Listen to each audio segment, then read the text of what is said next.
Hello, I'm Gavin Wilkins. I'm the co-chair of the Institute of Directors ASEAN Special Interest Group. We're here to talk about the UK in CPTPP, what it means for business and what it means for trade with ASEAN.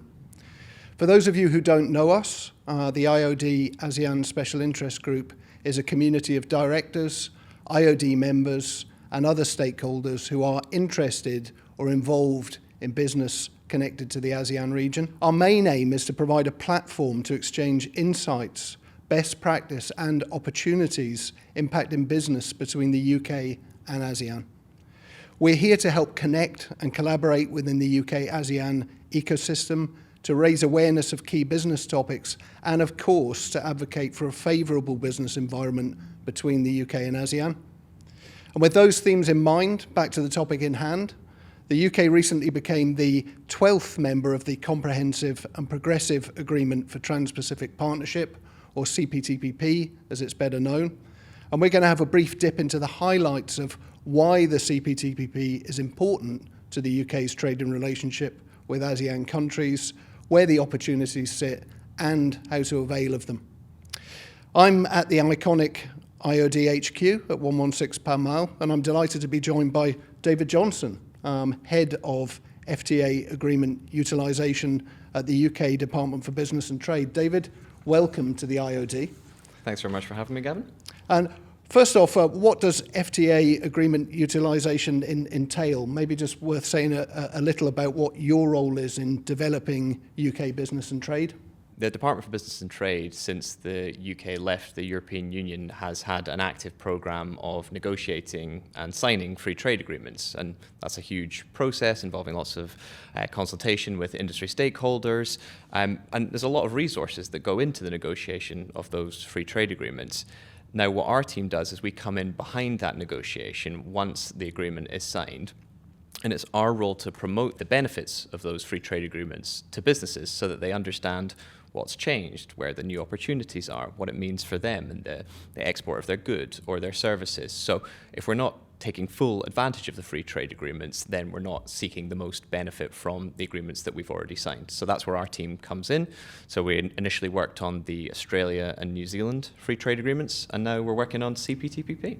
Fantastic. And some of our members are probably more familiar with the CPTPP than others. So maybe if you could just start by explaining what the CPTPP is and how it does matter to the UK's trading relationship with ASEAN countries. CPTPP is a free trade agreement. Like you say, it's with 12 different member states, primarily in the Pacific, but now that the UK has joined, as of the 15th of December last year, the group's been expanded for the first time. The UK is the first new member of CPTPP in its current form.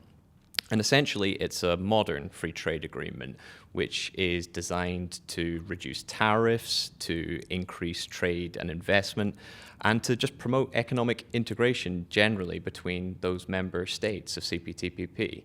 Before the UK even joined CPTPP, it represented about 500 million people.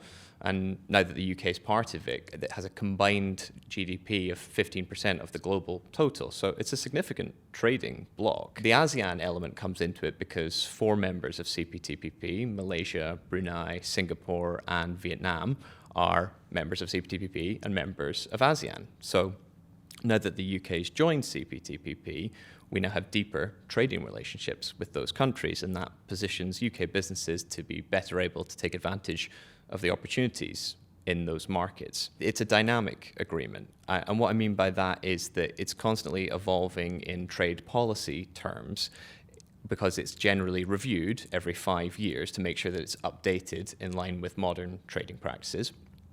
But it's also dynamic because it's looking likely that CPTPP will grow in membership as well. There's currently an accession working group for Costa Rica, who look like they could be the next new member of CPTPP. But when it comes to ASEAN, there are countries like Cambodia, the Philippines, Thailand, who have all expressed an interest in maybe joining CPTPP in the future, and Indonesia, or even one step further than that, they formally applied to join CPTPP. So you can see how it's dynamic in the sense that it's constantly evolving with modern trading practices, but also a club that other countries are looking to join, which just increases the benefits to the UK for being members of CPTPP.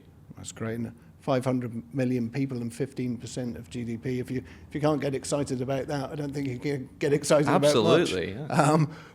But what within all of this framework, what are the most significant opportunities in ASEAN that arise from the UK entering the CPTPP? Of course. So there's a couple of ways you can look at this. One of them is just from a kind of trade agreements, trade policy perspective. So with that lens, there's particular interest in two countries in ASEAN, which is Malaysia and Brunei. Now, the reason for that is because we currently don't have bilateral country-to-country free trade agreements with those markets. So prior to the UK joining CPTPP, it meant that we traded with those countries on World Trade Organization terms with higher tariffs, more restrictions.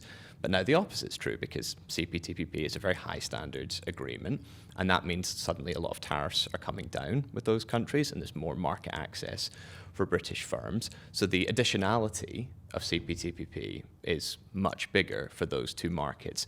But I'll give you an example.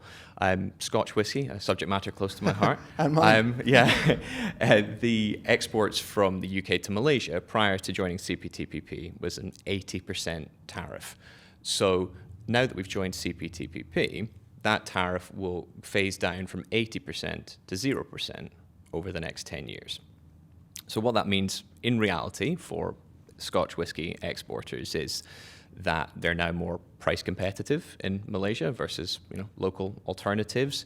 It means they can grow their market share. It's not just a premium product. They can move into that mid-market space, but also just increase profitability for UK exporters, which is something that we're absolutely supportive of. So you can see the real world benefits for that industry. Whiskey is one of our most sort of significant examples, but take machinery and cars, that's going from 30% to 0% in a phased. Same thing with construction equipment, 20% to 0% phased over time. And lots of different food and drink products as well will be coming down to 0%. So you can see some of these bigger tariff reductions that can have a real impact on the UK's ability to seize those opportunities. But even some of these smaller reductions, 5%, 10%, absolutely aren't to be sort of knocked. The amount of businesses that I speak to who say that even just being able to shave 5% off their costs just massively increases their competitiveness in a tight global environment and just increases the likelihood that they'll be able to win those contracts and supply those goods. So you can see it from a sort of trade policy angle and say, okay, there's lots of different tariff reductions. But trade agreements don't exist in a vacuum either. There's just significant economic opportunities in ASEAN, as you well know, Gavin. Massively growing tech and digital sectors, growing demand for professional services, lots of investment in infrastructure and manufacturing capability, not to mention the demographic element in that there's a fast-growing population. Those are the consumers of tomorrow who'll be looking to hopefully buy British goods and services. So you can't ignore the economics as well. If you look at the IMF's forecast for annual growth for those four countries over the next 5 years, I think Vietnam's almost 6%, Malaysia's above 4%, Singapore and Brunei 2.5%. These are fast-growing economies that British businesses should be interested in anyway. Absolutely. What CPTPP does is just makes it easier to access those opportunities for British businesses. And importantly, it also creates a legal framework and some legal certainty, which should give British businesses additional confidence to expand or grow into those markets. Yeah, 100%. I mean, these are some of the fastest growing economies in the world. And for us to be part of an agreement within part of a cooperation framework with those countries is fantastic. I'm a big believer in momentum. Absolutely. I think dialogue and momentum are crucial. I think it's a really big step in the right direction. There's, of course, quite a big difference between what the CPTPP means for sellers of goods versus providers of services. Members will have different things to think about depending on what sector they operate in. What advice would you give to them in terms of navigating their way through the provisions of the CPTPP?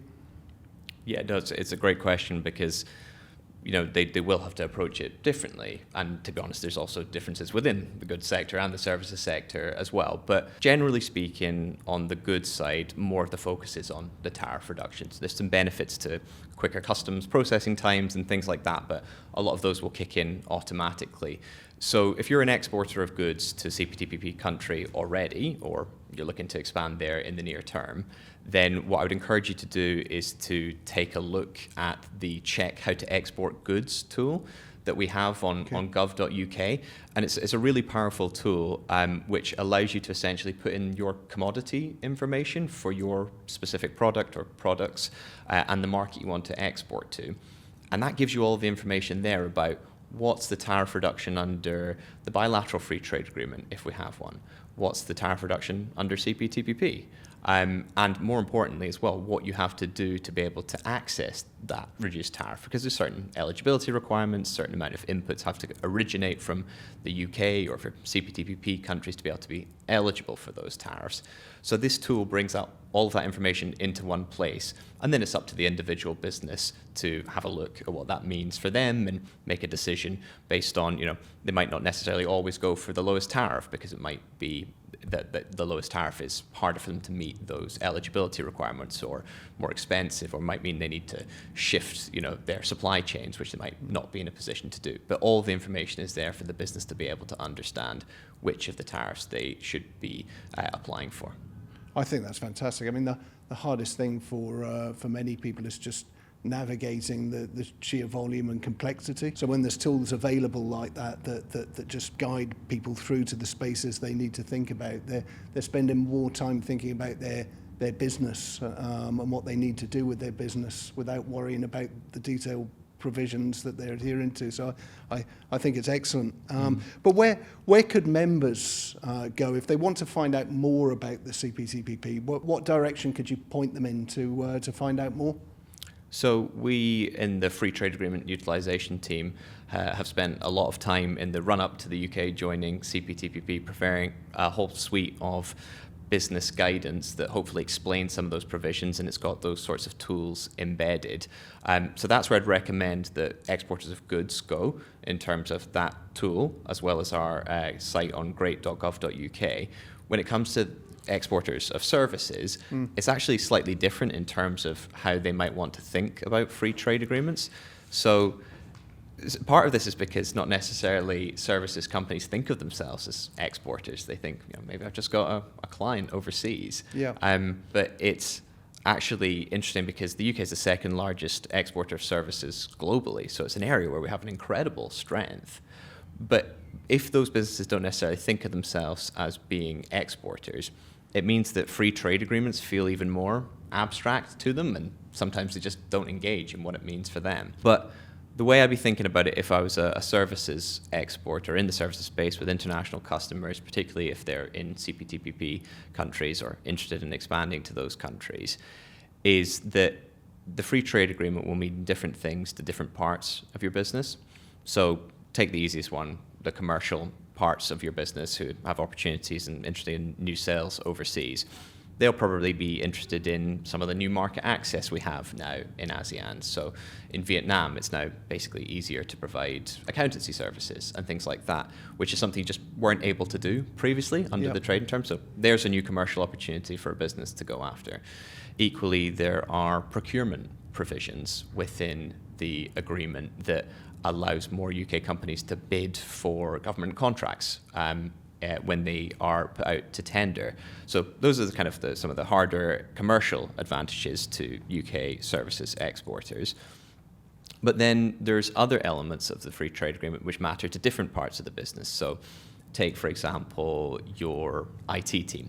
They might be interested in the fact that some of the data localization provisions of the agreement means that you can now store and manage and process overseas data from those CPTPP countries in the UK. So they'll be thinking about, what contracts do they need to put in place for servers in all of those different markets. But now they can actually run that out of the UK. So they'll be thinking about it from a kind of the future of where they base their servers. Yeah. If you're in the legal department, you'll be thinking about, well, what does CPTPP guarantee in terms of hard commitments, which means that if there is a mistreatment of the company when they're operating in the market, what recourse do you have?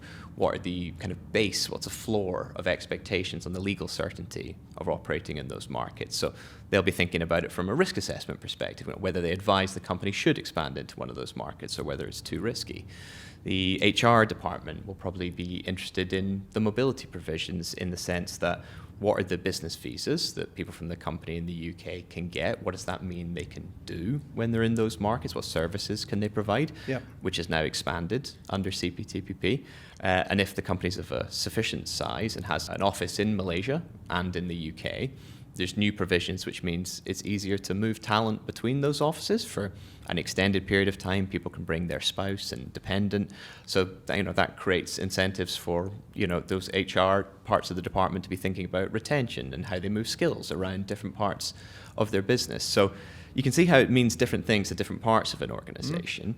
But actually, when you take all of those together, there's a lot of frictions there that are being removed. And previously, these were frictions that have a time cost and a financial cost to meeting, and in some cases just made the bar too high for certain British businesses to think about expanding into those markets overseas. So this is what we mean when we say we're reducing friction. Sometimes it can feel a bit abstract, particularly for services companies, but that's what we mean by that. So we'd also encourage services companies to have a look at our great.gov.uk page, which has all of the guidance on CPTPP, both from a technical perspective, but also contextualized in sector explainers, which try to highlight where we see the biggest opportunities in market. So that's where we'd encourage all Institute of Directors members to go as a first port of call, and hopefully we can share that when we put this out, so that there's an easy link there. Absolutely.